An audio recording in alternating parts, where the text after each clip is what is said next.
তুমি যদি বাইরে থেকে এই যুদ্ধটা দেখো তাহলে মনে হবে একদিকে আমেরিকা আর ইসরায়েল আর অন্যদিকে ইরান। আর মনে হবে আধুনিক অস্ত্র প্রযুক্তি আর শক্তির জোরে আমেরিকা ইসরায়েল এগিয়ে আছে। কিন্তু বাস্তবতা কি সত্যিই এতটা সহজ? না, এই যুদ্ধটা আসলে শুধু যুদ্ধ না, এটা একটা জটিল গেম যেখানে গুলি নয়, অর্থনীতি আর ভূগোলই আসল অস্ত্র। একদিকে আকাশে যুদ্ধ চলছে, ড্রোন, ফাইটার জেট, মিসাইল সবকিছু ব্যবহার করা হচ্ছে টার্গেটে আঘাত করার জন্য। এই দিক থেকে দেখলে মনে হয় প্রযুক্তিগতভাবে আমেরিকা আর ইসরায়েল এগিয়ে। তারা গুরুত্বপূর্ণ স্থাপনায় আঘাত করছে, সামরিক চাপ তৈরি করছে আর বিশ্বের সামনে নিজেদের শক্তি প্রদর্শন করছে। কিন্তু এই যুদ্ধের আরেকটা দিক আছে যেটা আকাশে দেখা যায় না।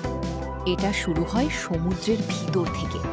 আর সবচেয়ে গুরুত্বপূর্ণ জায়গা হলো স্ট্রেট অফ হরমুজ। এই জায়গাটা খুব ছোট, কিন্তু এর গুরুত্ব বিশাল। বিশ্বের প্রায় 20% তেল ও গ্যাস এই পথ দিয়ে যায়। মানে পুরো পৃথিবীর জ্বালানি সিস্টেমের একটা বড় অংশ এখানে নির্ভরশীল। এখন যদি এই রুটে অনিশ্চয়তা তৈরি হয় তাহলে শুধু একটি দেশ না, পুরো বিশ্ব প্রভাবিত হয়। এখানে ইরানের কৌশল আলাদা। তারা পুরো পথ বন্ধ করেনি, কিন্তু এমন একটা পরিস্থিতি তৈরি করেছে যেখানে জাহাজ কোম্পানি ভয় পাচ্ছে, ইন্স্যুরেন্স খরচ বেড়ে যাচ্ছে, তেল পরিবহন কমে যাচ্ছে, বাজারে অনিশ্চয়তা তৈরি হচ্ছে। ফলাফল, তেলের দাম বাড়ছে, বিশ্ব অর্থনীতি নড়ে উঠছে। ইরান বুঝে গেছে সরাসরি যুদ্ধ মানে বড় ক্ষতি, তাই তারা এমন জায়গায় আঘাত করছে যেটা বোমা দিয়ে ধ্বংস করা যায় না, বরং নিয়ন্ত্রণ করা যায় অনিশ্চয়তা দিয়ে। এখন এই যুদ্ধ শুধু মধ্যপ্রাচ্যের মধ্যে সীমাবদ্ধ নেই, এটা ছড়িয়ে পড়ছে জ্বালানি বাজারে, বৈশ্বিক অর্থনীতিতে, রাজনৈতিক চাপের মধ্যে, সাধারণ মানুষের জীবনে। এখন সবচেয়ে বড় প্রশ্ন, আসলে কে জিতছে? আমেরিকা ও ইসরায়েল শক্তি দেখাচ্ছে, কিন্তু সমস্যার সমাধান করতে পারছে না।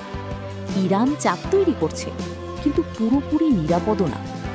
আর মাঝখানে পুরো বিশ্ব, যেখানে সাধারণ মানুষই সবচেয়ে বেশি ক্ষতিগ্রস্ত হচ্ছে।